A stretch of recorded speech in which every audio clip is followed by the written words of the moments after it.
Hello, everybody. Welcome to another show with Sunday Adelaja here from Kyiv, Ukraine. I want to welcome all of you, and I want to invite you to go welcome and invite all your friends to the show today. Today, we are going to have a very unique, very, very special program. And this program is a program like we never had before.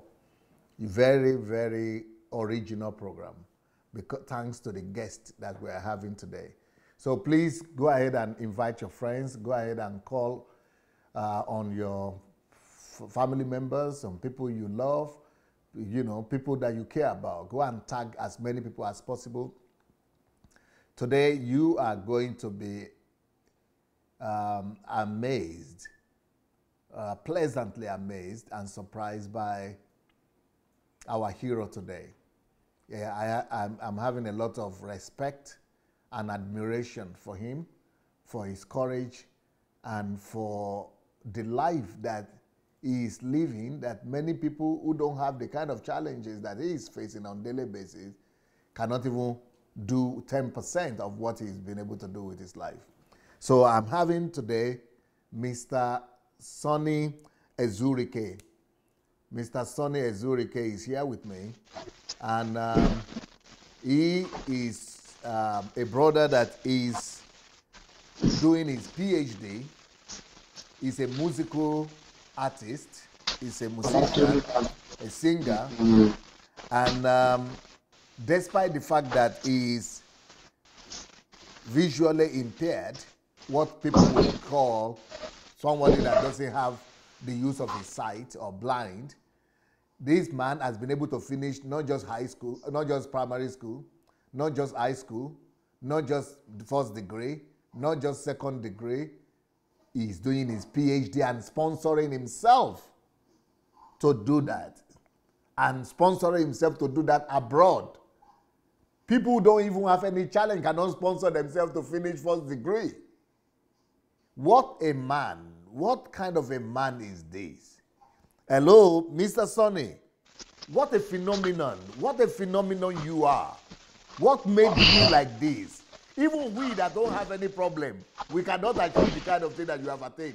What is this? How will you describe yourself to us? Who is Sonny Ezurike? Well, my pastor Sonny Ezurike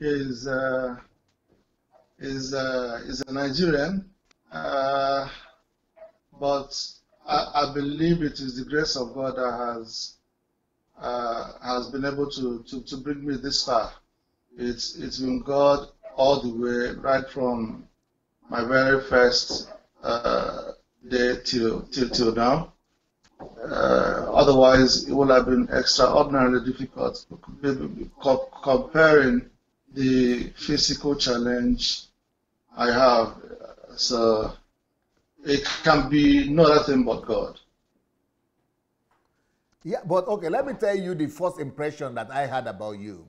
When when our common friend, Pastor Ernest Ebong, told me about you, and that you are doing your PhD now, the first thing that came to my mind is that, oh, okay, I'm sure he's coming from a very rich family, or he's having some very rich relatives, because the people when I was growing up in Nigeria, all the people that had the kind of impairment that you had, or either they are deaf or they are blind, they didn't go to school. And the only ones that go to school are having probably very rich family members that are able to take them to special schools, pay for them, and all that. So is it that you have a very rich family that is sponsoring and footing your bills, or what? Well, the reverse is the case. In my own situation, I actually come from a very humble family. My father was a peasant farmer. My mother was just a mere trader. And prior to now, there was nobody in that family that actually has gone to school. So I am of the first generation in my family to ever go to school. So it's not because they had money. If it was money, I wouldn't have been here, because they had nothing. Wow. We had to struggle to even feed at times. So No, I don't understand that. You said your family you are in the first generation of people to go to school? Exactly. Without exaggeration, I am the very first.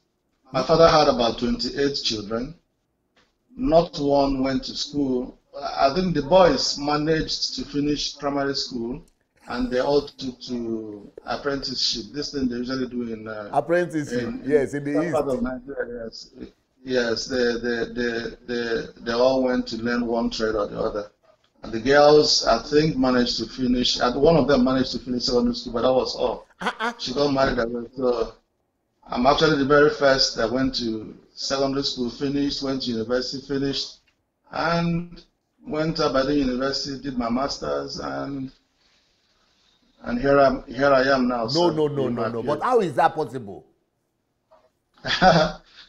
It's strange. It's strange. So, your father was not a literate person. He was not educated himself. My father was a stark illiterate. He didn't know how to. I'm not sure he could write his name. Woo!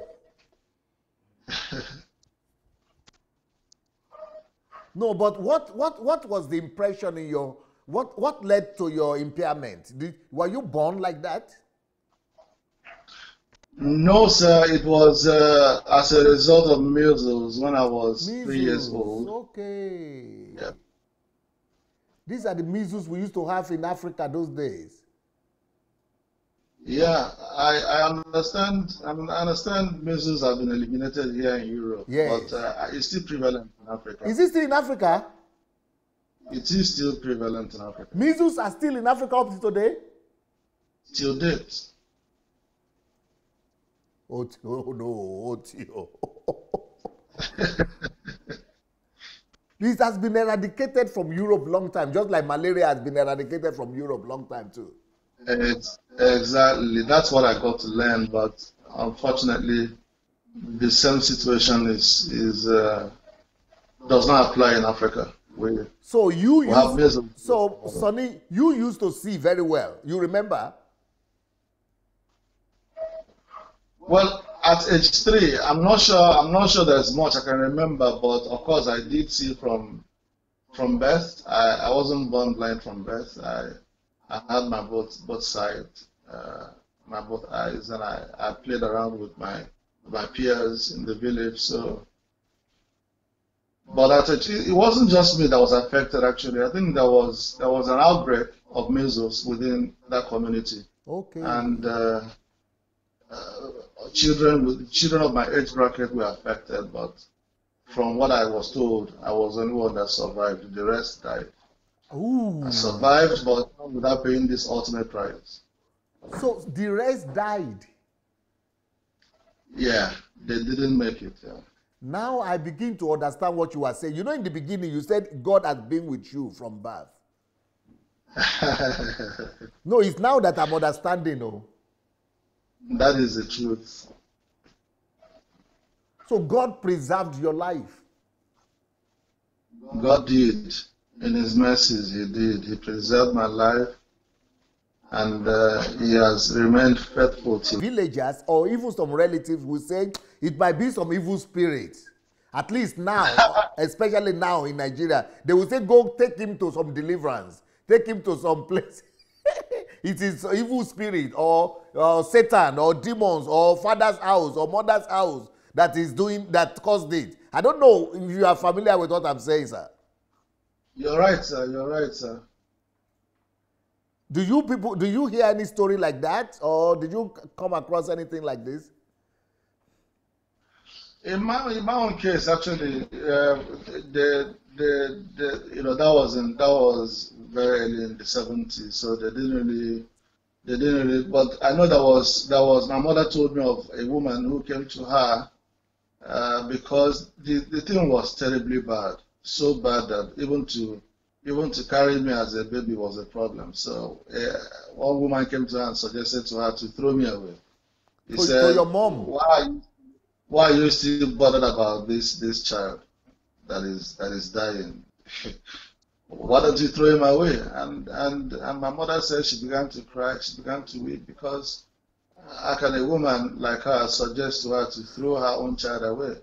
just because the child had measles.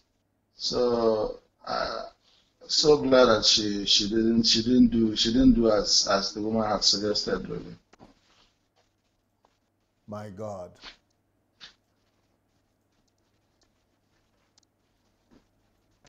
So were you the only child from your mom's side? Or you had other children from your mother? My mother? Yes. Yeah, my mother had about 5. So, but since you got sick, didn't it become a problem for her to be taking care of you? Like, because all the attention will have to be on you. That is correct. Every attention actually shifted to me. She was able to manage the situation. She was able to manage the situation very well. Sonny, I don't understand. Why is it that out of 20-something children, is it 30-something or 20-something that your father had? 28. 28. You are the only one who ended up going to school. It's a mystery to me. You have to help us. So, and how did that happen? The truth is that within my community in those days, and even till now, really, but the major threat everybody knew was famine. Okay. So you just bring. Yes, go ahead, sir. I'm hearing you. You said the major thing they were doing is farming. Hello? Oh, I think I have problem with the line now. Wow. This line shouldn't mess up with me today. Oh. It's not from our side, it's from his side. This thing shouldn't mess up today. This particular day, internet must work, because I must get to the root of this gentleman's story.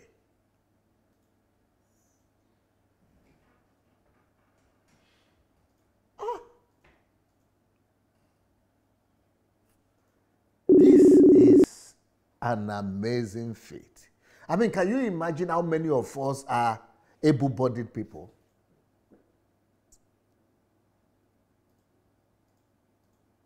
And we complain and complain and complain.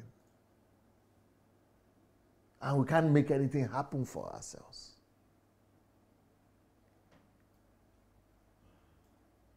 But this is somebody that has such an impairment from childhood and is able to overcome all the hurdles. How I wish you would really talk to us today. I wish you would really be open and just open up all the difficulties, all the challenges that he has to overcome on a daily basis. This man is a hero. In fact, we need to give him some. In fact, Nigeria needs to give him some national award. Hello? Hello, sir. You are back. Yes, you were saying that the community you grew up in, they were all farmers. Yes. That was a major stock in trade for them. But okay, is that the reason why they sent you to school, since you couldn't go to farm? Well, I lost my sight, so apparently I couldn't do what they all were good at doing, and that was my family didn't know what to do because they were so confused. That was the very first time such a thing was happening. Okay.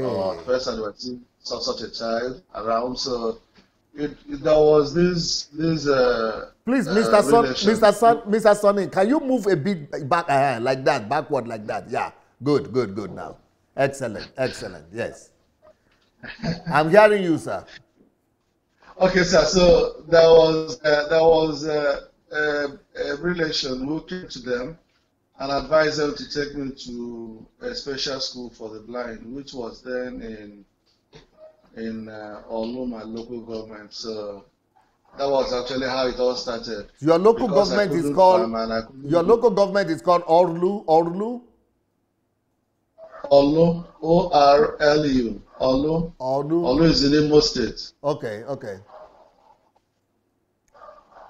But you are in the village. So I went to. Sorry? But you are living in the village, not in Orlu, not in the capital of the local government. No, in the village, yeah, in the village. So how will you be going from the village to the school? That's what I don't understand. They had a boarding facility. You can imagine what the boarding facility was like. But anyway, there was a facility for us to live in, and that was where I stayed. We were there for like 2 years, and then the school was moved to Umuahia, which is now in Abia State. But it is far now. Umuahia, you should be far from your. You should be very far from your home, from your village. Very, very, very, very far. Once in a while, my mother would come visiting, but the rest of the day-to-day living was left to me. It was my business to learn how to live my life, to learn how to adapt to situation, to the environment, and that was exactly what I did, sir. Okay, so how old were you when they took you to that school? 9 years. So it is a special school for the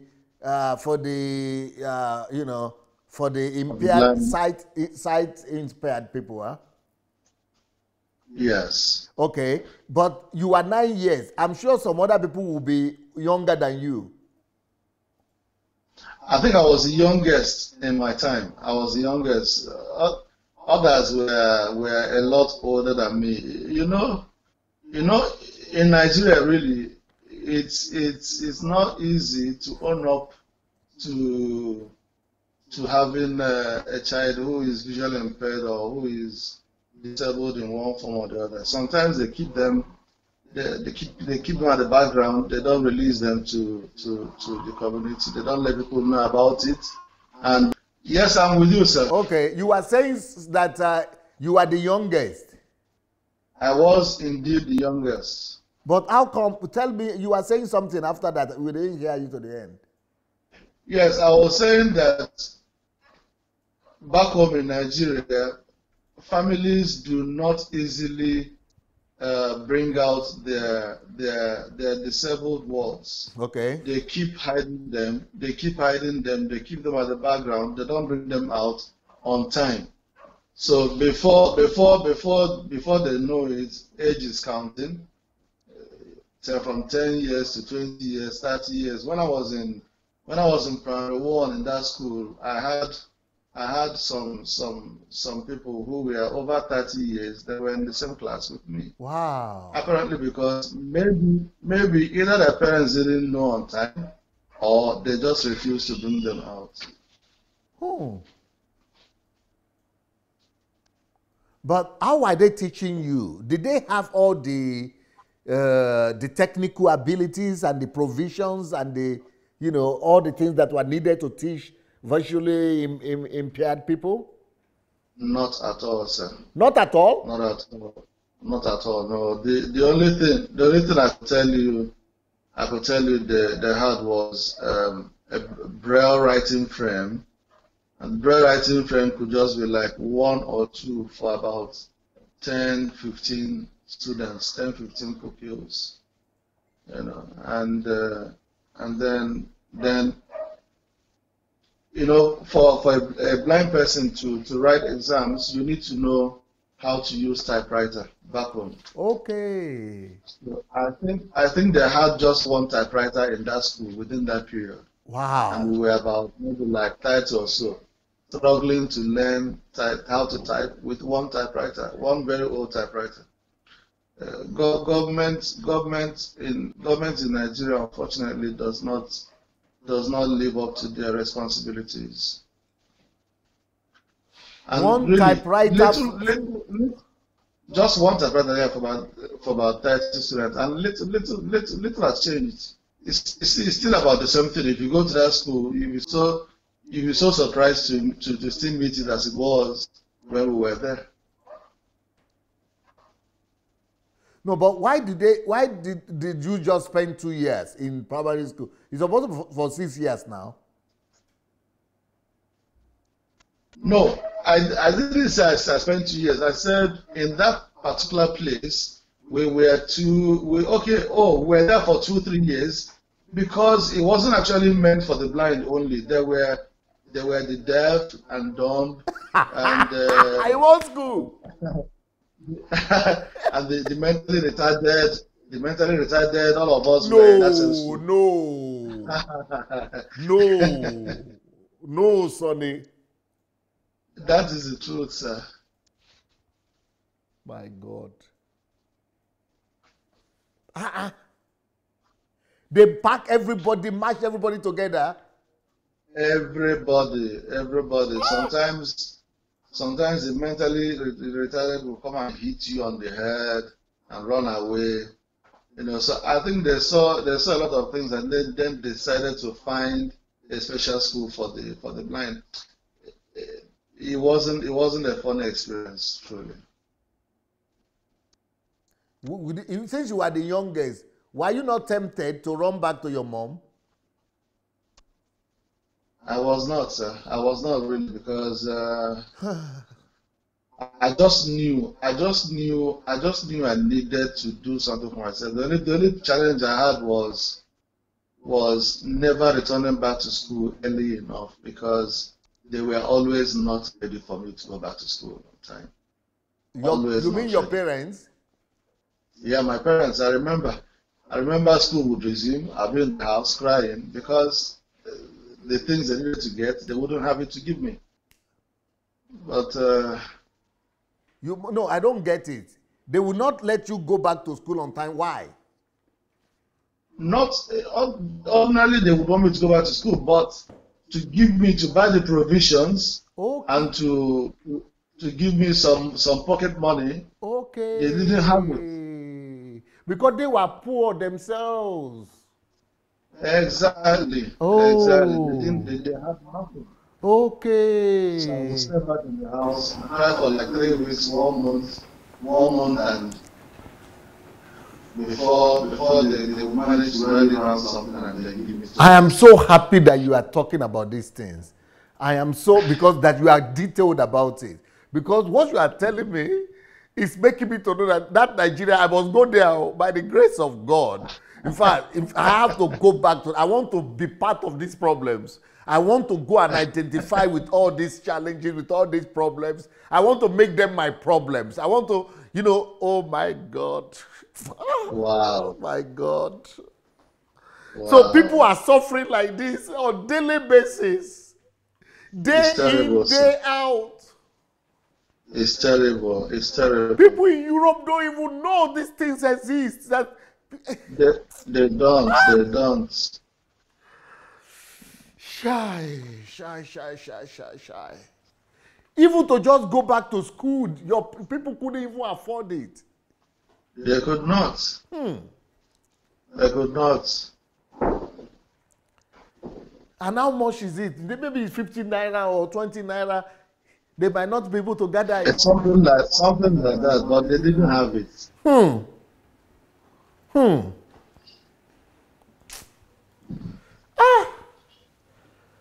So, but if they took you to Umo here, my pronunciation is not so great. Yes, Umo here. So how come? Yeah.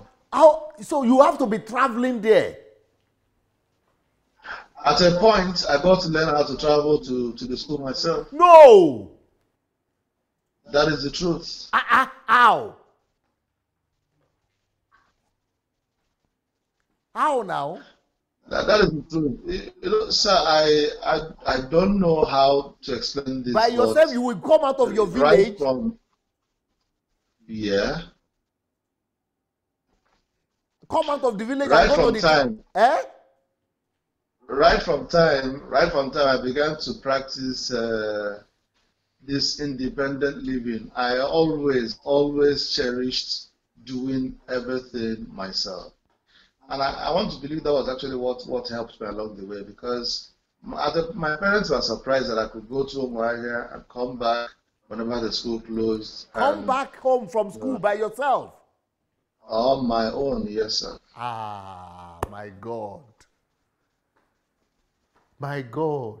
And you didn't, do you have the white stick, or what they call it? Is it white stick? At that stage, no. Who would give you white cane? That would be too much of a luxury. So without cane, so but you'll be falling down now. It's possible. What? I mean, there must be some stumbling blocks along the way. But my God! What makes one? My God! What makes you stronger, sir, is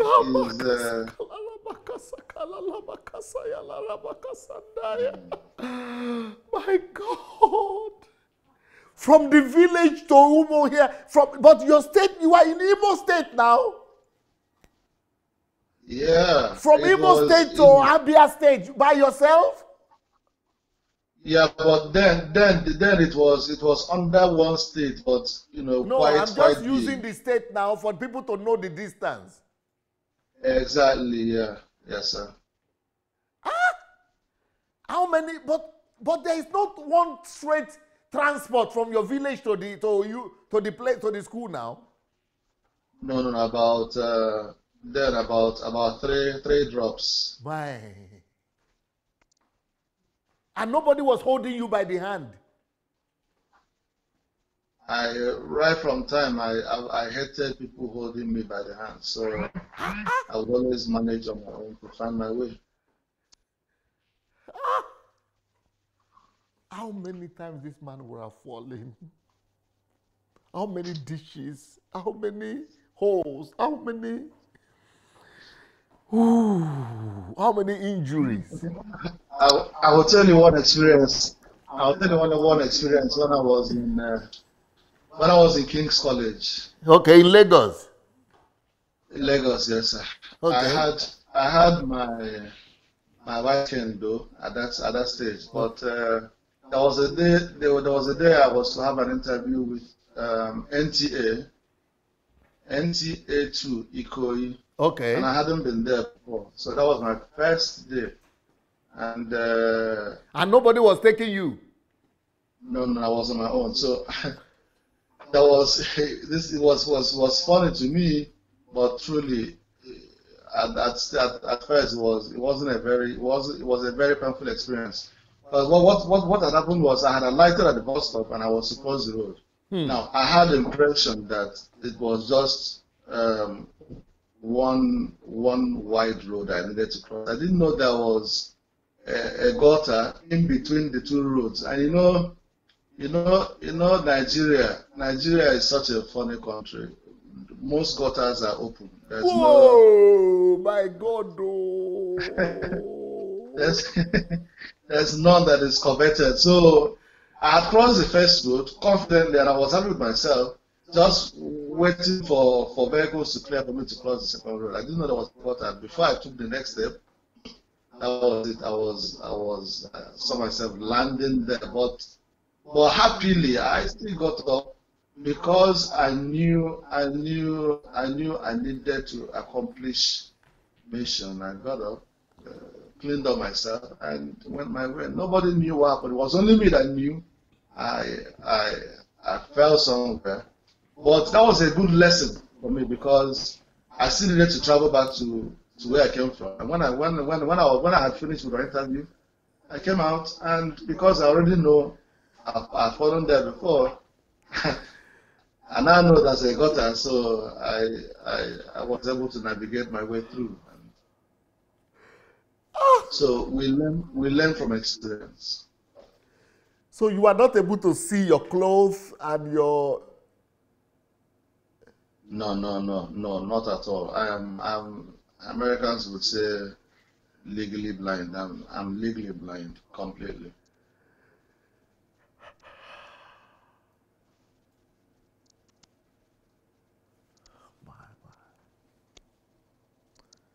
You know, I was saying when we lost you the last time, I was saying that we need a national award for you. We need a national award. In fact, I'm going to use this opportunity to say something now, just in case anybody is there that is listening to me. You know, Mr. Sonny, he sponsored himself up to now, and he's a singer. He's releasing albums, and if you can buy his music and you can buy his book. He's also reading his book where all his life story is written in. And also, you know, he's doing his PhD, sponsoring himself in Portugal, studying in Portugal, doing his PhD there. And unfortunately, for this semester, he didn't have enough money for him to pay for the school fees. He had money, but his money was not complete because you are studying in Europe, so his money was not complete. So they would not allow him to continue this particular semester. He only needs about 3,000 euro, you know, less than 3,000 euros, about, let's say 3,000 euro. Only 3,000 euro this man needed. And I'm just thinking, if, please, all of you people that are listening to me, maybe God will speak to some of you also to contribute. And, you know, his I think we have his contact. We are going to put his contact there, maybe telephone and things.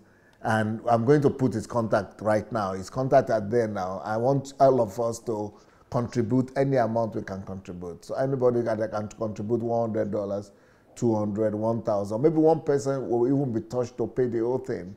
And this kind of person, in fact, I think it will be a privilege for all of us to participate in his destiny, to play a role in the destiny of a man like this. I'm just broken right now, emotionally. I am overwhelmed. I am,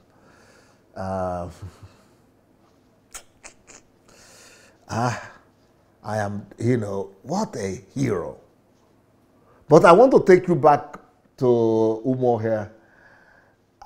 How many years did you spend there? You spent 2 years in the your local government, then you went to the capital. That's, many years did you spend in Umo here? It should be 4 years, 81 to 85, 4 years. So you are traveling by yourself? I was from 81, yes, I was going myself and returning back myself.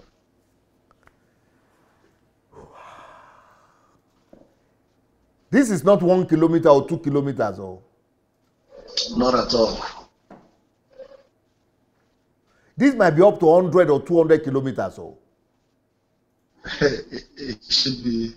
Yes, because from Imo State to Abia State, and somebody without sight, virtually impaired person, traveling like that in Nigeria, where there is no provision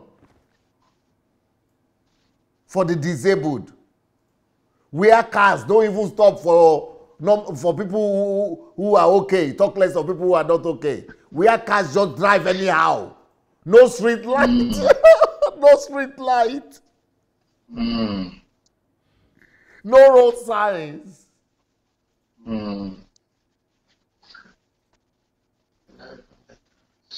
So I think you are right, oh. I think God must have protected you. Sir, if not for God, I'm sure my own will have ended since. Very, very sure of that. And were you telling me the story right now that you survived in Lagos? Why not? Because I was in King's College. I was there from 1985 to 1991. So, and I was there alone. My parents didn't follow me to Lagos. My brother, my sister, I was there alone, so I needed to do my things myself. You are moving around Lagos by yourself? Everywhere in Lagos, from Surulere to Lagos Island, Tafawa Square, from there to everywhere. There was nowhere I couldn't navigate. Chineke.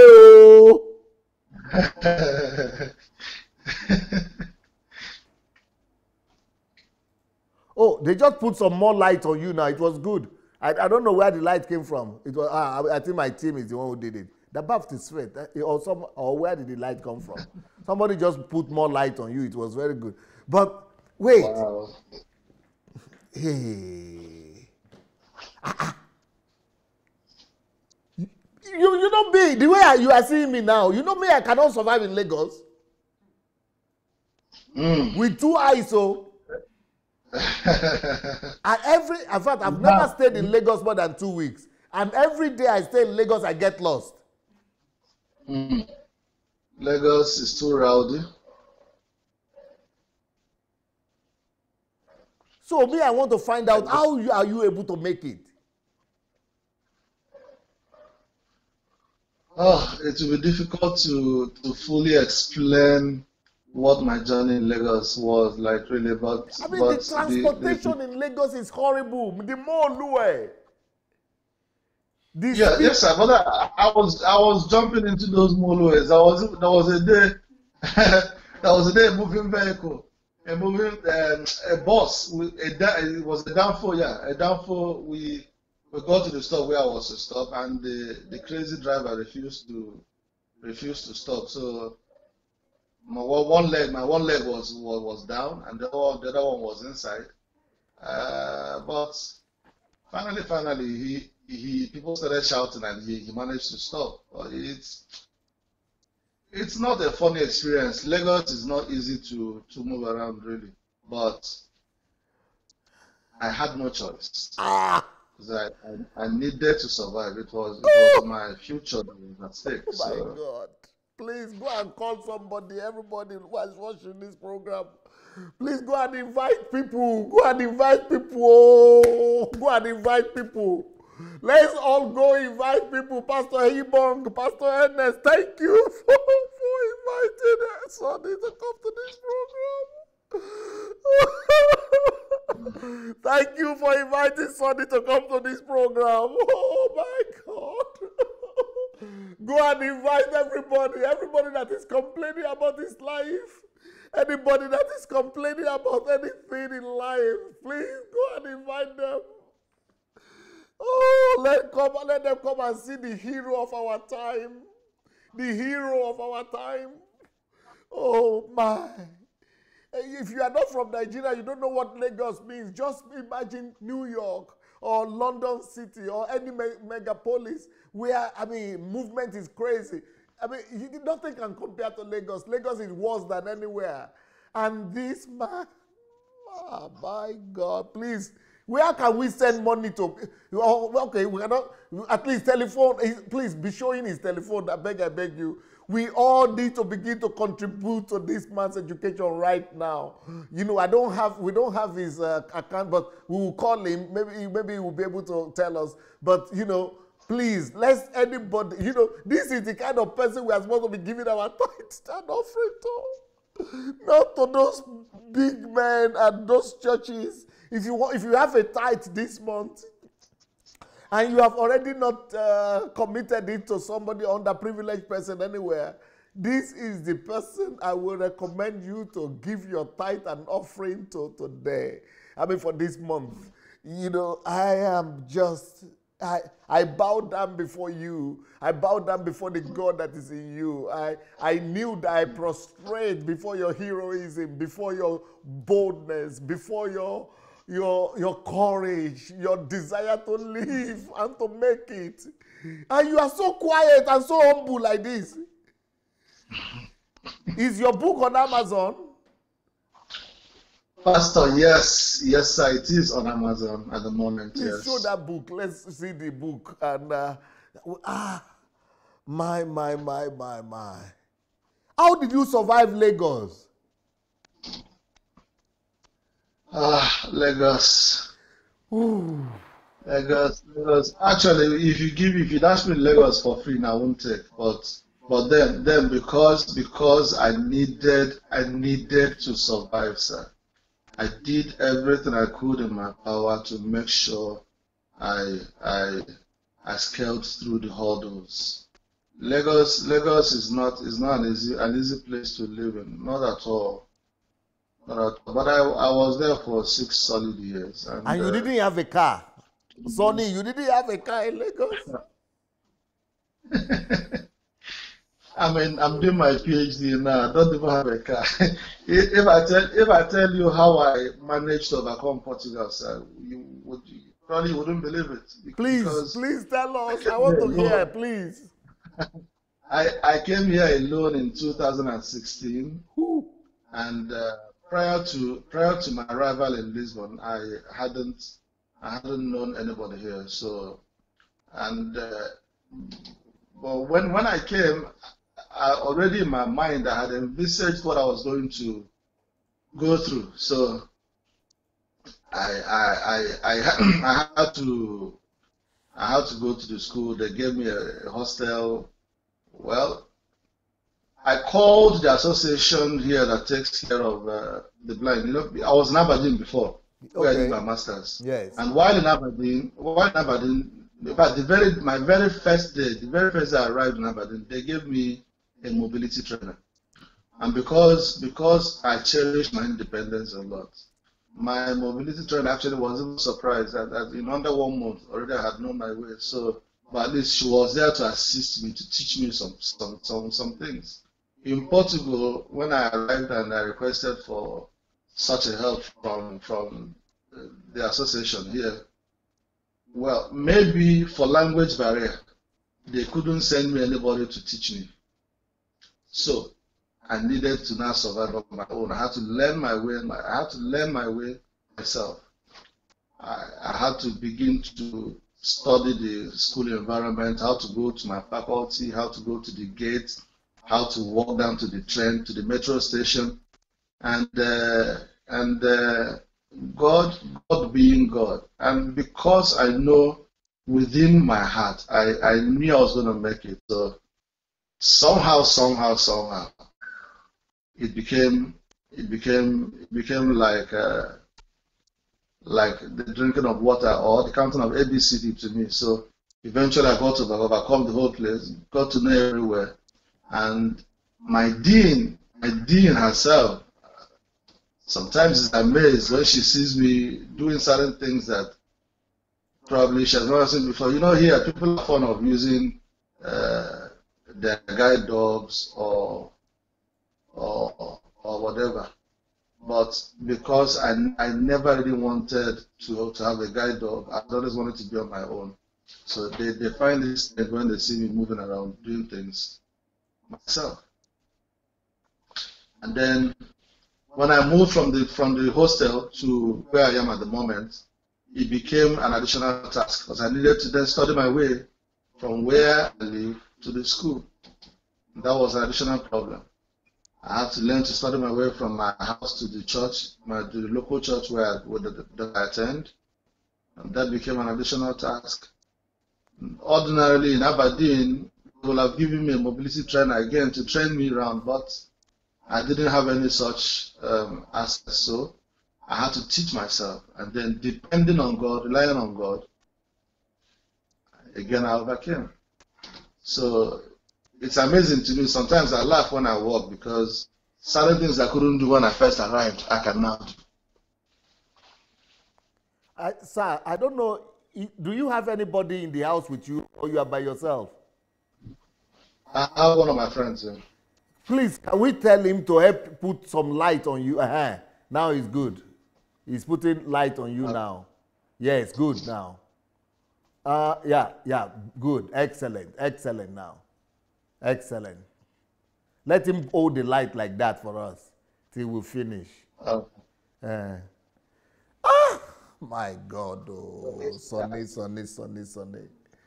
Please, anybody that is watching this thing.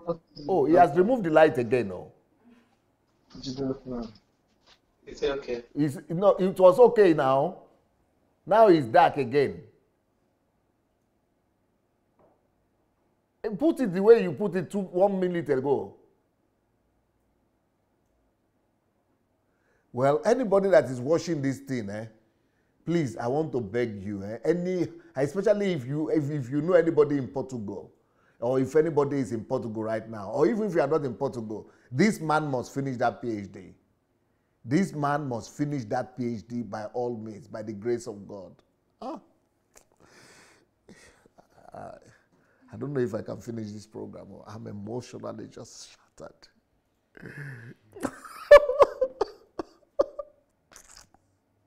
Can you hear the story he was telling about Portugal? How he had to survive in Portugal? My. And can you imagine that there are thousands and thousands of other people like this in Nigeria?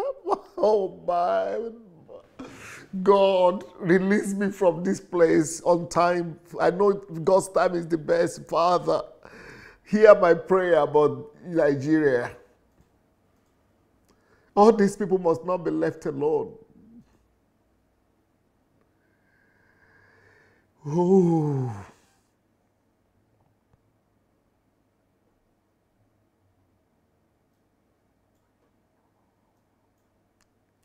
Okay, you are back.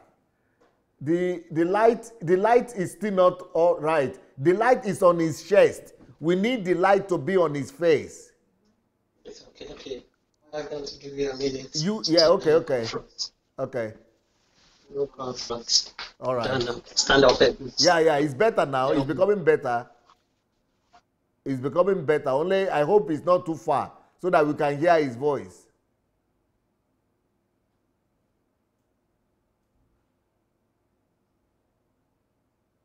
It's becoming better. Anyway, at least we can manage like this. This is better than it was before. So this is the contact of Mr. Sonny is right there on the screen for you. For everybody that is watching this program, please write down the telephone number, even if it's going to be morally, even if you just want to support him morally. Let us get behind this hero. Let us get behind this man. Let us get behind him. Please, I want to call upon everybody to sacrifice for him so that he will never need to look for money again. Not just the $3,000 that he the euro that he needs or dollars. Let's give as much as we could, as we can, so that he can have enough to eat and look at that apartment where he's staying and the kitchen, and all those look very primitive. And he's by himself. So let's try to give as much as we can afford. Let's all contribute as much as we can. Let's all contribute as much as we can. And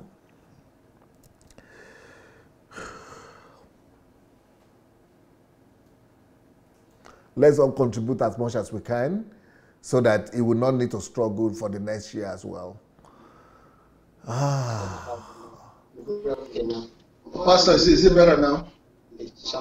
Well, it's almost there, but we are seeing you now to your mouth level, but from your nose upward, it's still dark. But at least it's better than it was before.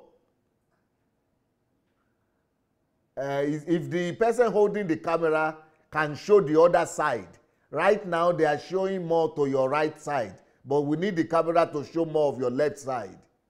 I don't know if they can hear me. Okay. They will get back again. Ah.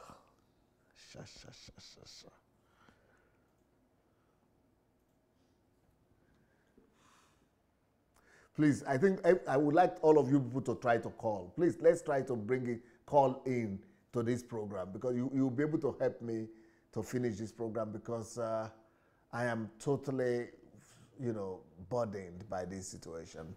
And not just for Mr. Sonny alone, but for all some similar people like that all over Nigeria. And I want to call upon all of you who want to contribute to call, maybe to encourage him or talk to him or support him. If you want to call, the way to call is to write to Facebook Messenger, Move Agents. Just go and look for Move Agents on Facebook Messenger. Go look for Facebook Messenger, Move Agents, and then you can tell us that you want to call. So anybody that want to call, just write to us that you want to call. If you write that you want to call, then we will call you back. Just write that you would like to call. Go to Facebook Messenger, Facebook Messenger, Facebook Messenger, and look for move agents, move agents, move agents. Okay, Mr. Sonny is back. Mr. Sonny, you are a hero. How did you get? Can you hear me, sir? Hello, Mr. Sonny.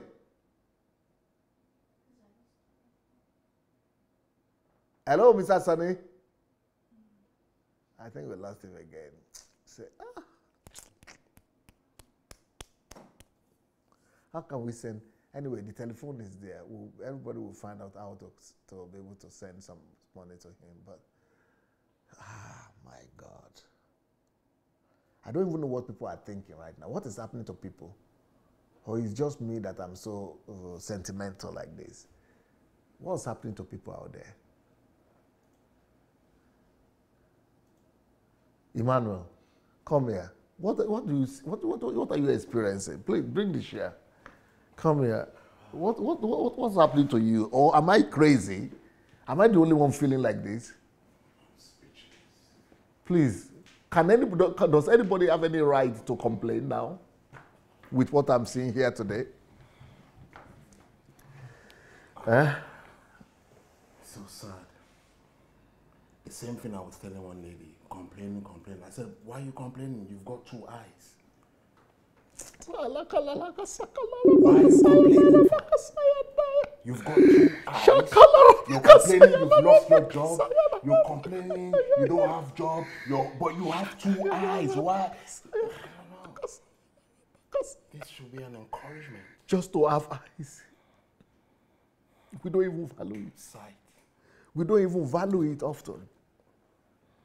Tell me, what do you think about this man? This man is I said the nation is supposed to reward this man. If they don't reward him before I come, I'm going to lobby for him. I'm going to fight for him. I'm going to fight. I'm going to fight for him. What do you think with this story you are hearing? Do you know Lagos? I know Lagos. No problem. They won't call again. Can you imagine somebody with visual impairment? Yeah. By himself. To me, it's a mystery. It's beyond my imagination. I can't comprehend it. I bow before this guy. I just honor him with all my being. I just honor this man. When my friend, our common friend, Pastor Ernest, was talking about him, I didn't know the magnitude of this story. The magnitude of this story. Can you imagine how many of us complain? And so we can imagine how many of this man is still in that country. No, God will have to let me go to that country because I want to identify with all these problems. I like problems. And, I don't care for government. I'm not going to wait for government. We are going to put a system in place where we are going to be able to address this kind of situation by the grace of God. I've done this in Ukraine here. I have a lot of job to do, but you know what? Somebody must be there for them. Somebody must be there for these people. Someone must be there for them. Somebody must be there for them. I mean, it's like we don't even have government in that country at all. We don't have government. It's like we don't have government. We don't have government. And I'm so sad we have churches that can contribute massively to change. They're not doing nothing. No, they don't even see these people. They don't even care, do they? They don't even look for these kind of people to be their members. They don't care. It's painful. It's painful. It's very painful. Very, very painful. Very, very painful. I don't even want to hear anyone that has a side to complain in front of me again. Yeah. Because that would just make me like, wow. Sight. Yeah. Is it back? Are they back? Thank you, sir. Hello? Yes, I'm back, sir. Yes, sir. It's good now. We are fine now. Okay. Please, how did you get to, is it King's College? King's College, yes, sir. How did you get to King's College? That's the most elitist school in Nigeria. That is the most respected secondary school in the whole of Nigeria, at least one of the few most respected ones. You must have been very brilliant in your secondary school. How did that happen?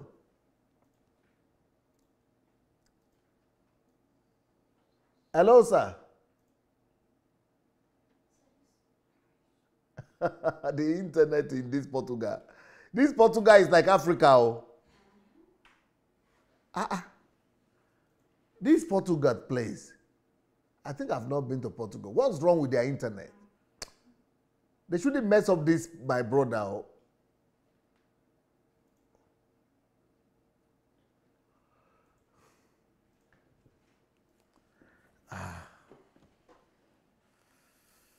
My. Hey, does anybody want to call? Nobody wants to call? Please, let's see if anybody wants to call, please. Because I will be very shocked if nobody wants to call. I will be very, very shocked. In fact, I will be very shocked if nobody wants to pick up this man's bill. You know, we have to all try to do something to pick up this man's bills.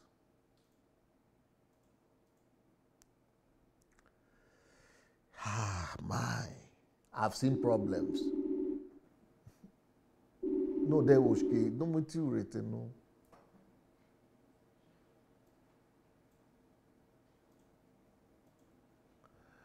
Hello, Sonny. Yes, sir. I'm back. I said, how did you get to King's College? Yeah, at primary, when I was in primary 5, they called us together to write federal government. To write the, what do you call it? Common entrance, or what they call it? This their network in this, what country do you call it? This, what kind of network did they give you, Sonny? They are making you to suffer in that place. Oh. It's like Nigeria is even better than this Portugal line here. La Kule. Anyway. Okay, look, do we have any caller? Wait, let's get the caller first.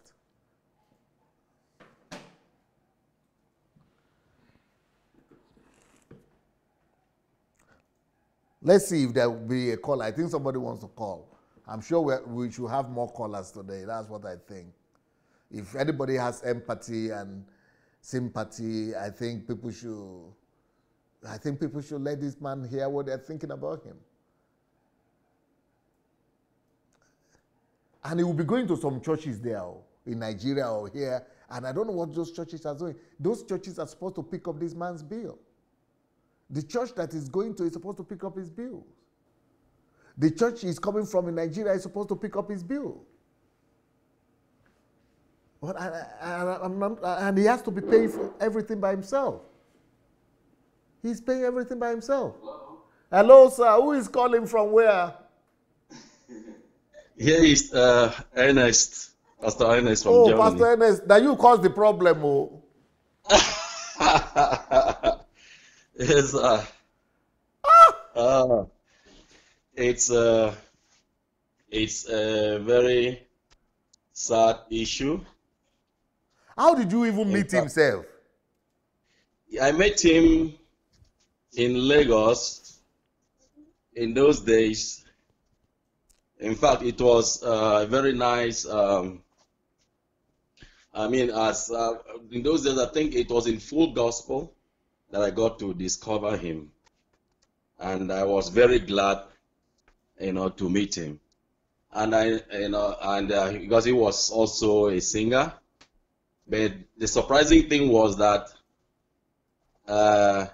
the first time he met me and I introduced myself, after like few weeks, when I met him again, I just greeted him and mentioned his name, and he just mentioned my name immediately. Wow. And I said, this guy must be extra intelligent.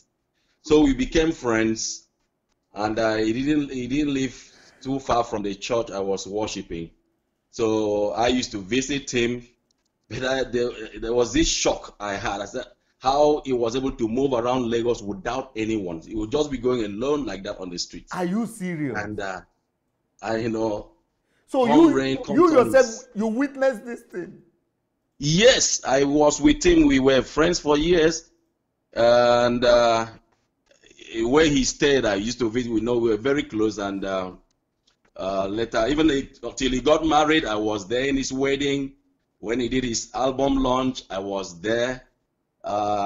We've been very close, and I've always, I think later he now, when he was, after he got married, he moved back to the East, and I went, okay, he used to go, because he was in the university at the East, so he used to come, holiday time, he would come to Lagos and spend some months, and later would go back. So anytime he comes, we would be together, and, playing together, singing together, and all that. So I really admired him, and he was an inspiration to me. Looking at his achievement at that time, I said, "Wow, this guy is." In fact, when I traveled here, one time he called me. I still kept in contact when I came in here. One time he called me, was in Aberdeen doing his masters. I was surprised. I said, "How did you cope?" He told me his experience and everything. And another time was, he called me, he was in Portugal, and I said, wow. So this time around, I decided we were going to go visit him to do our holiday there, and then to visit him. And in fact, he is one of the main reason why we decided to go to Portugal for our holiday. And it's a great, it's a great privilege knowing him, and he's very forceful, very, in fact, when I went there, we had to walk together from his house to down somewhere. And I noticed that as we were going together, he was telling me every place. When we get to a place, he would tell me we are at so place. This is how it's called. And I will look and say, this shop is here. He knows every place. I said, how come you are able to? So in fact, he directed me, because I just said, I parked the car. I said, let's walk together. And he was directing me to where we were going. We are going, we are here, we are there. And I said, how come you are able to, to know this? He said, yeah, that is how he is. In fact, even someone in Lagos wondered, someone who drove him one day home and told him, Sonny, you have to tell us if you are really blind, because the way you are, where you are familiar with the area, it's suspicious. So it's really someone, it's really someone we need to support. And I've done my best. I've tried my best. I told him, any difficulty, anytime, call me, talk with me. So I'm doing my best. I spend my time. He can call me 12 midnight, 1 a.m. I told him, anytime you need help, anything on the internet, I'm ready to help. So I'm doing my best to help him. He needs support. He really needs support, financially and otherwise. Because for someone without eyes to be able to get to that level of achievement is recommendable. I hardly find anyone who goes that far. I hardly find, and he's trying everything. We've been sharing ideas. I've been, it was really tough with him even while there. Really tough. Even to eat was difficult. One night I was even crying how I could help him, because I was incapacitated. The little I could afford, I did. But it was really tough to even pay the rent, to eat was really difficult. But by the grace of God, it's getting better gradually. And I'm very glad that you're able to take him up on the program. Pastor, are you there? I'm here. Yes. You're able to take him up in the program to be supported. To be supported. He really needs support. He needs support. He's very forceful. He doesn't depend, and that is one thing. So when I got there, even before we traveled, before we went to Portugal, the Lord laid in my heart that when I get there, I have to do a live broadcast with him. You know, when we got there, we went the following day to visit him. We spent all the time, and I forgot. And we got home that night, as I was having my quiet time, the Lord spoke to me again, said, you forgot to tell Sonny that you have to do a live broadcast with him. You need to go back and do it with him. So I called him, I told him, I said, this is what is going on, and I would like to do this thing with you. He said, oh, no problem. So we went back 2 days after, and I did that broadcast. And I was fulfilled when I did it. I was fulfilled. So I'm really glad that you accepted to bring him out. And I'm really planning with everyone watching right now that we should support him, support him as much as possible. He's married. The wife is very pretty. He has children, children back at home, and he has brought 2 there. I mean, to have a family, to be complete, to make things a bit easy. So it's someone we should support. Even when my kids asked when we went there, they said, "So you've not seen your children?" My children were asking all sorts of questions because someone with such beautiful children. He said, "Does it mean he has not seen his wife before?" I said, "He has never seen his wife, and the wife is so pretty. The children are so wonderful, and it's the grace of God." And yeah, I'm glad to know him, and I plead with everyone. Let's do our best to support him. He's someone that needs support. He was being helped by the state, but because of the way things are, no help from anywhere. He's just struggling by himself, so he needs to be supported. So thank you so much, Pastor, for the privilege to bring him out. And his book is there on Amazon, The Journey of Grace, and his music too. He has done beautiful songs on iTunes that I would also advise people to go there and download. It's a part of support we can render. Thank you so much. Pastor Ernest, thank you so much. You have given me a gift that is more than money with this program. You have just awakened a burden of empathy and sympathy and and feeling. I'm feeling what our people are feeling. I'm feeling the burden of what impaired people are feeling. Disabled people in our country, and I'm feeling the pain of this man. This is an amazing journey, and God is going to hugely reward you, Pastor Ernest, in heaven. Yes, sir. Heaven is going to celebrate you for bringing this man out and for introducing this man to me. And I'm very grateful, and I'm sure that the life of everybody that is watching this program is being impacted just by you arranging for this man to come on board. Thank you, sir. Thank you, sir. Yes, sir. And finally, one thing is that he did not just become selfish. He has a foundation that is supporting other blind people in Nigeria. Wow. Yeah. So that is one amazing thing. He donates, he gives the little he has to also provide for them, to also be able to go to school, to be able to learn. Wow. He had, if this foundation that is managing by himself and using part of his resources to also help. So that is one thing that really surprises me, that he is not just selfish, but he tries to also help others. Wow. So he's helping other blind people all over Nigeria. Yes, he has a foundation that is providing braille materials, typewriters, computers. Even has some videos that is how people are teaching them how to operate computers and all that in Nigeria. Do we? So we could all partner with his foundation. Absolutely. So he has a foundation where we can partner with.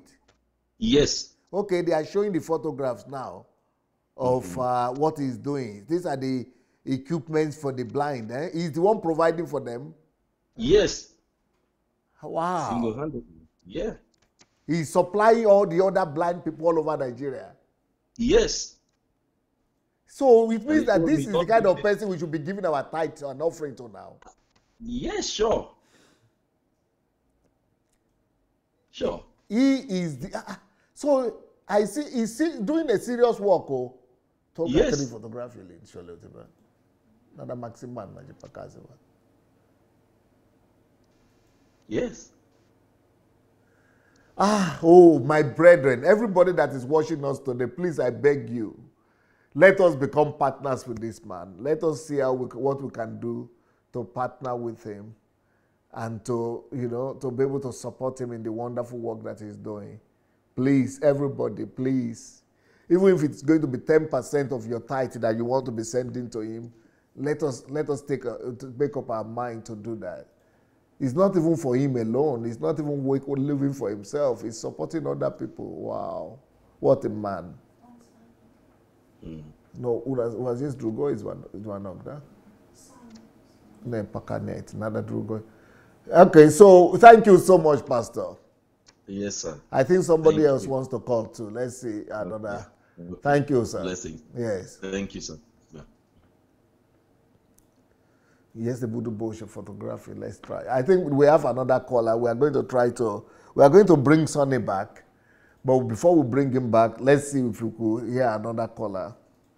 I think somebody else is trying to call. Mala photography was done. So, yeah, let's see who is the next person to call. Let's hear what people have to say. What are you people experiencing? What are you people going through? What's going through your mind?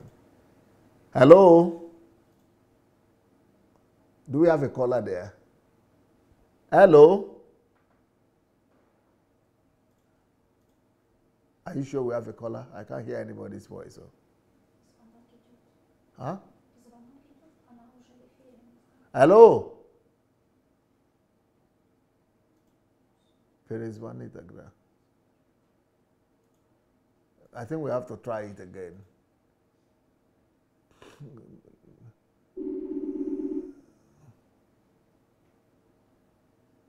It's like somebody is trying to call us. We are going to see if we can get the person. Hello? Who is on the line? We can't hear your voice, oh.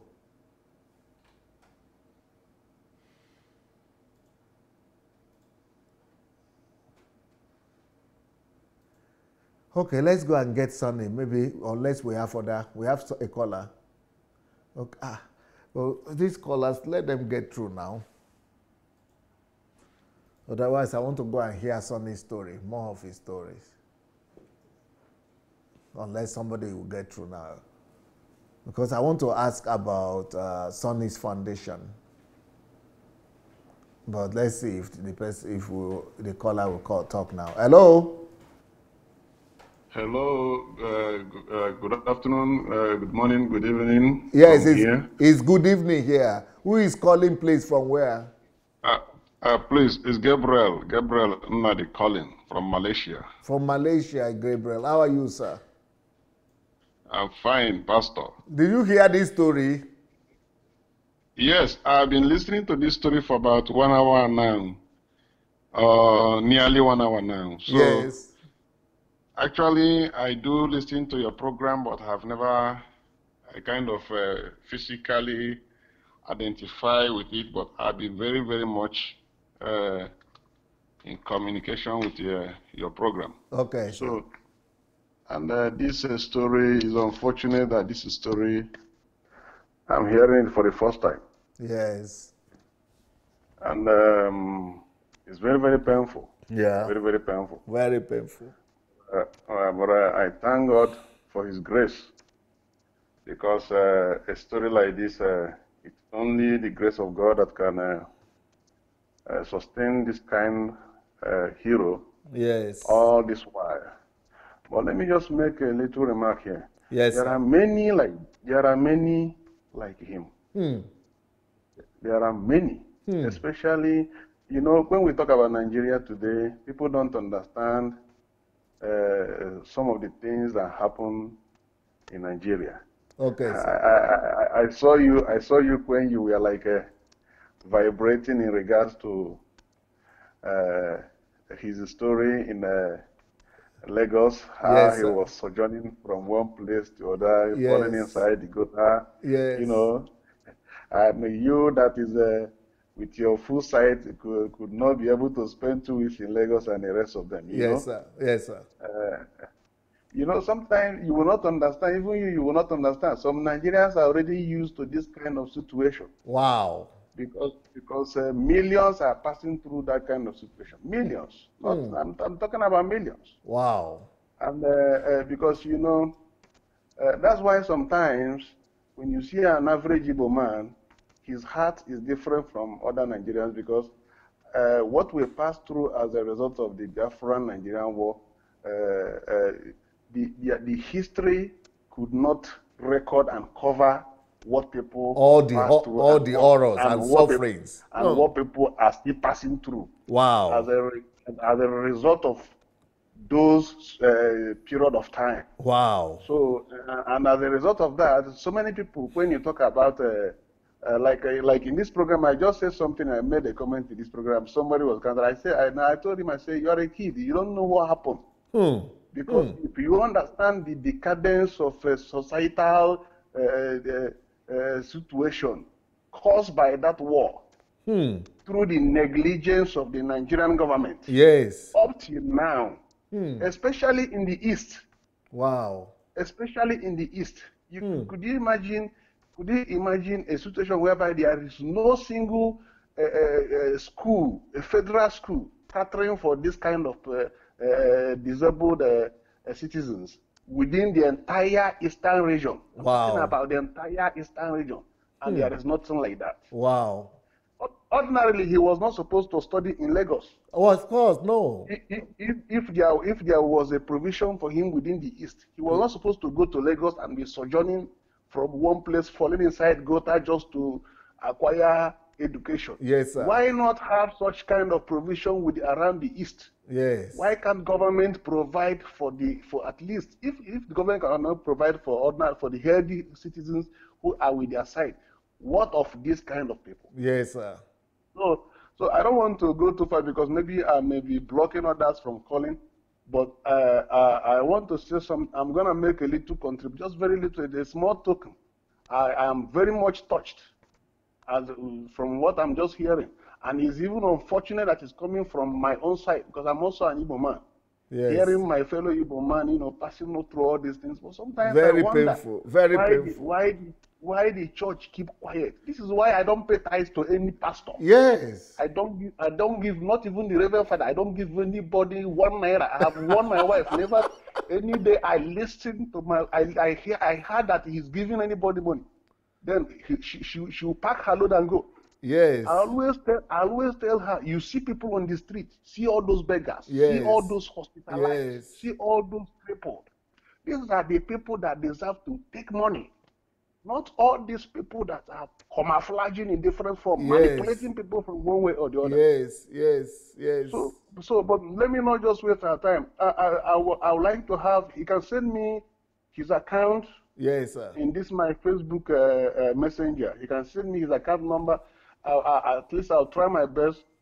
Within 2 weeks, I'll send 100,000 naira for him. Wonderful. Thank you, sir. Thank you so much. Thank you so very much, sir. Gabriel. So I don't have much to say. I'm very happy that you raised up this issue.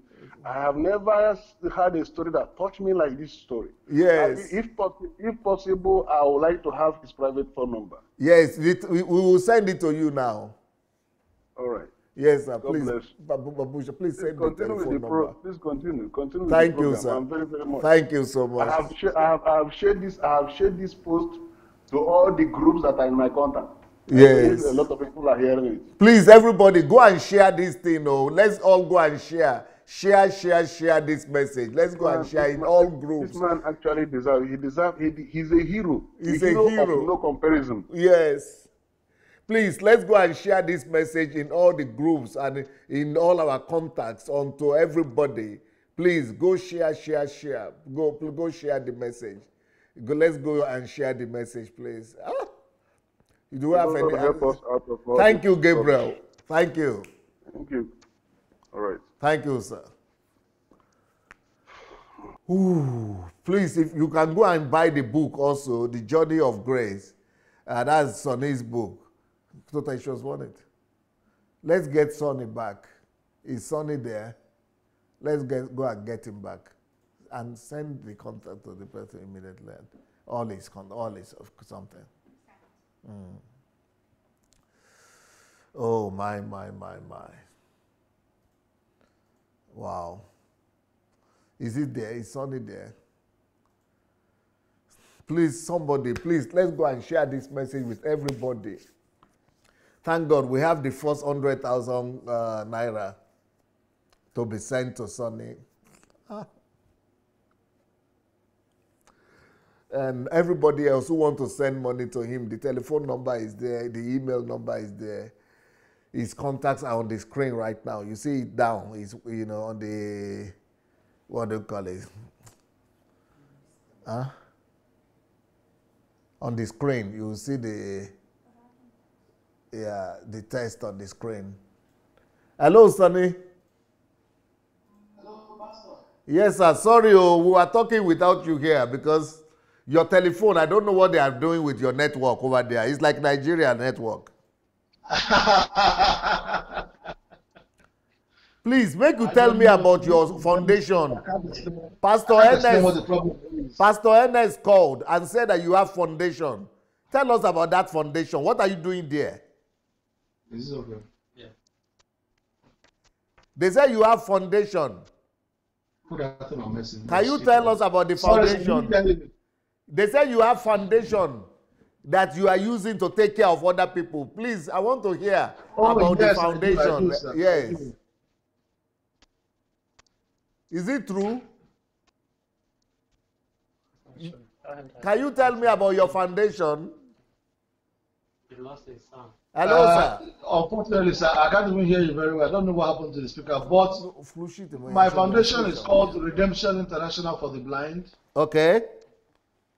Redemption International for the Blind was originally registered in Aberdeen when I went there to do my master's, and it was actually.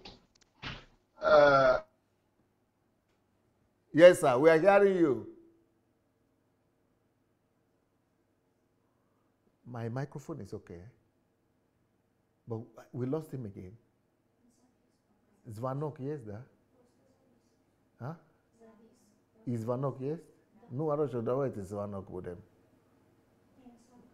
Nada его остановить, потому что мы не видим, он же завис, останови Zvanok.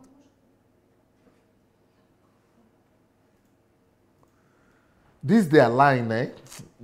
This line, this Satan, eh? Satan, you are a loser. This man will be helped. He will get all the help he needs in the name of Jesus. With this your line, with this network, you will not stop this testimony. Okay. We will not stop this testimony in Jesus' name. This testimony will go to the end of the earth in Jesus' name.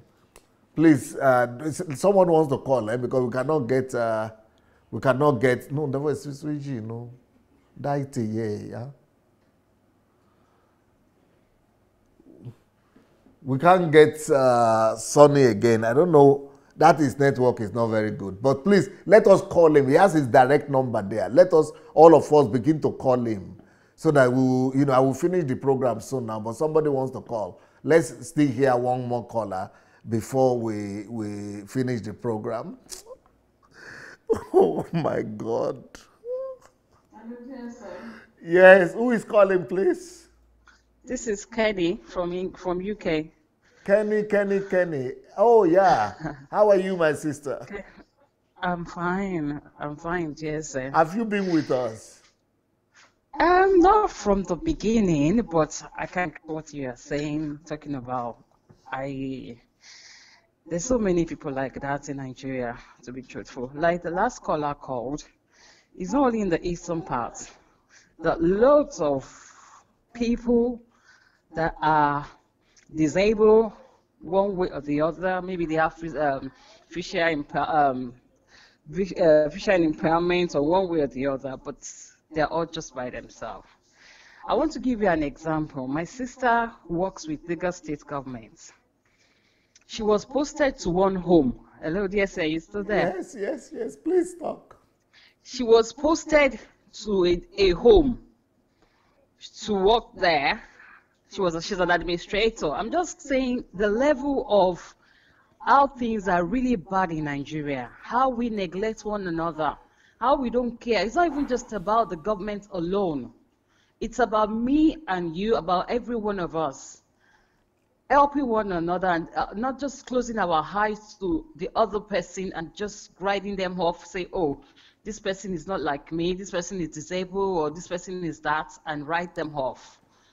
You know, my sister was posted to this home. She was an administrator, and the home was started by the deputy governor, former deputy governor of Lagos State, because she too, she had a child that was autistic, disabled one way or the other. When she got to the home, the children were neglected. The day she was talking to me about it, I was crying. She said, all the people that were supposed to take care of the children, they don't even come to work. They said if any child is troublesome, they lock that child in the room and they'll be looking for the child. They don't feed them well. The money they were supposed to be given to them, they don't give them the money. They don't feed them well. I happen to work in a home where I have physically challenged children in UK. And I know the kind of budget, the kind of love that is given to these children.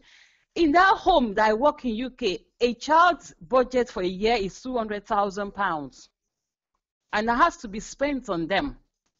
But in Nigeria, what we do is that as soon as we know there's money in there, people divert that money into their own private accounts. And these are the people that say they are pastors in church. They are deaconesses in churches. They go to Pentecostal churches, they go and they'll be in church on Sunday, they'll go and be praying. But when they go to work on Monday, they do something else. They do what is not even Christianly. It is so even pathetic. Apart from the government, just like you said, apart from the government, where are Christians in our country? Exactly, that's what I'm saying. Do we have Christians? Exactly, do we have Christians? Yes, I have cried over this thing several times. Or do we even have churches? What are churches using the money? What are churches using the money for? No, what they do is that they want to do miracles. They want people to come, and they organize some people to pretend as if they are blind, and they tell you that they've opened that person's eyes. And the real person that is actually blind, then they go there, they extort them, they collect money from them, which is actually true. When you see people, ask them. In Nigeria, that's what most of these churches do. You know, where are we? It's not about the government. It's about we within ourselves, helping one another, not closing eyes. People go to work and they don't put their 100%, and they still expect to collect money. My sister said eventually the home was closed and the children were scattered all over the place. These are children that can't walk, children that cannot see, and they staff them. They're supposed to be doing physiotherapy. Disabled children. Somebody had a foresight, she opened it, and at the end of the day, they ruined it. Because we go to work, they don't do anything. My sister said even people that are supposed to be carrying these children, you will not see them. Because those people who are working there, the people you say they go to work, they have not been taught to have empathy. They have not been taught love. They don't know what love is. The churches are not teaching this kind of love. They are not teaching this kind of compassion.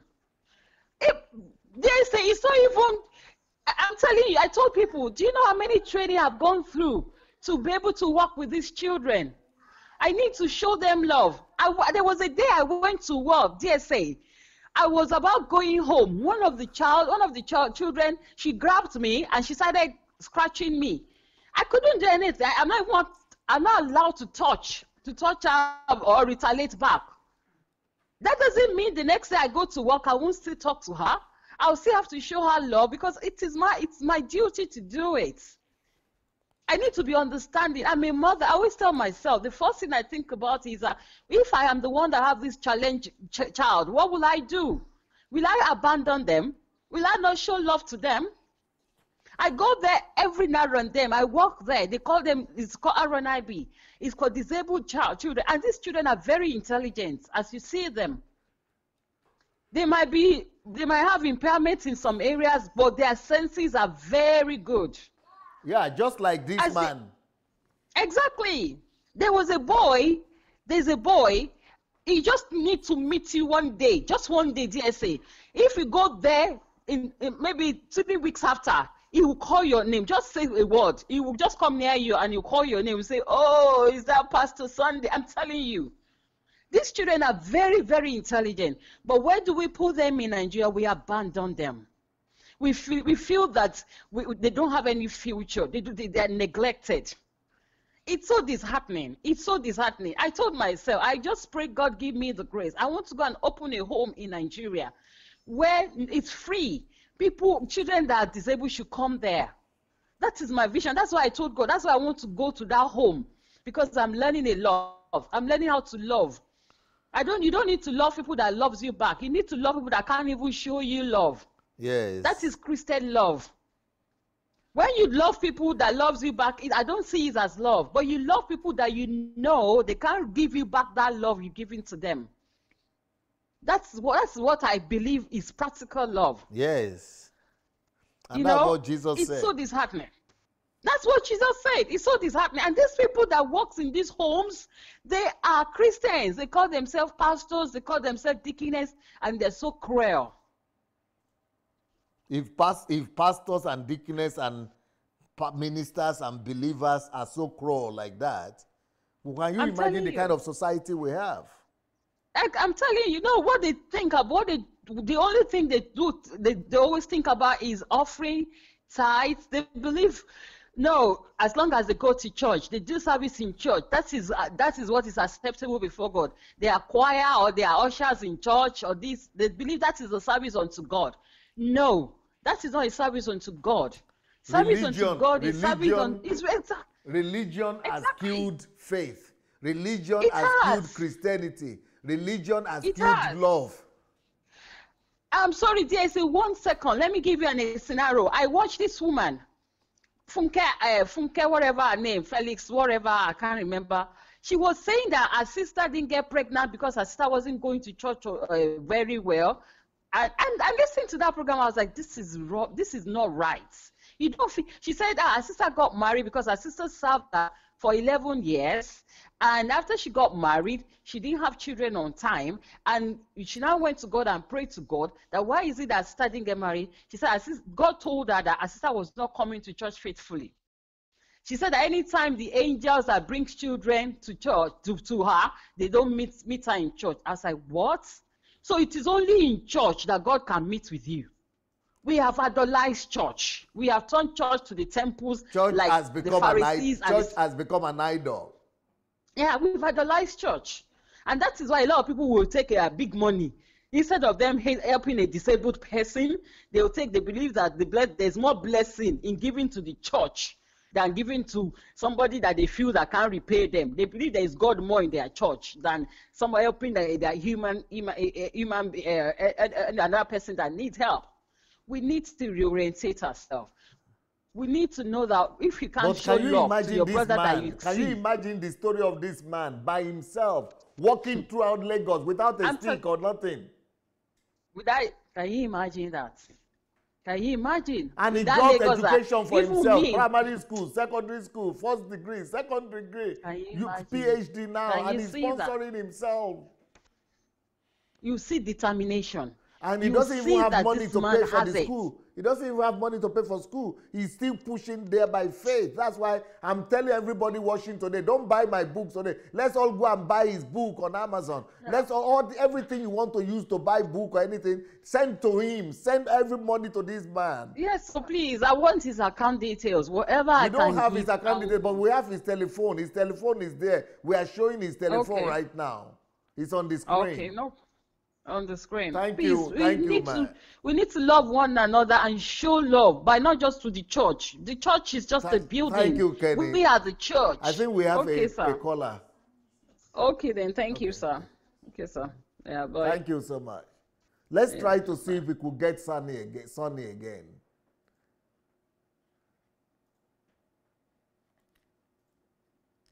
Let's try to see if we could get Sonny. Zwankaneto. Let's see if we could get Sonny. So at least to say bye-bye to him or so. Or to be able to hear what he has to say before we go. He has two numbers. These are two numbers that he has left here. All his numbers are now on the screen.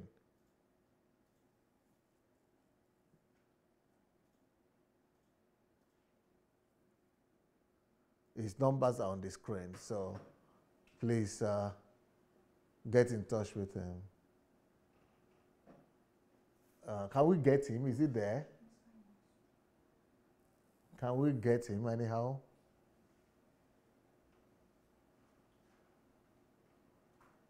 Please, everybody, try to get him.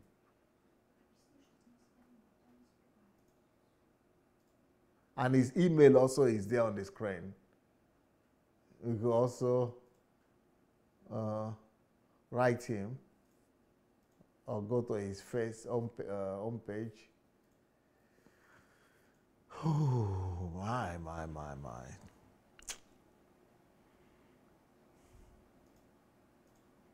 Amazing. Amazing. It's just heartbroken. What a story. What a story. Can we find him? Please, let's bring him back to say bye-bye to people, or for us to say bye-bye to him.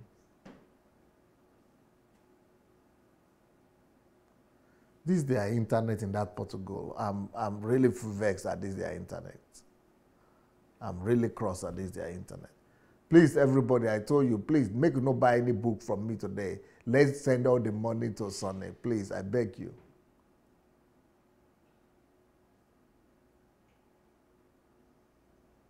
Anything you can do, let's do it. He will tell us how to send money to him. We don't know, but he will let us know. You can't get him, eh?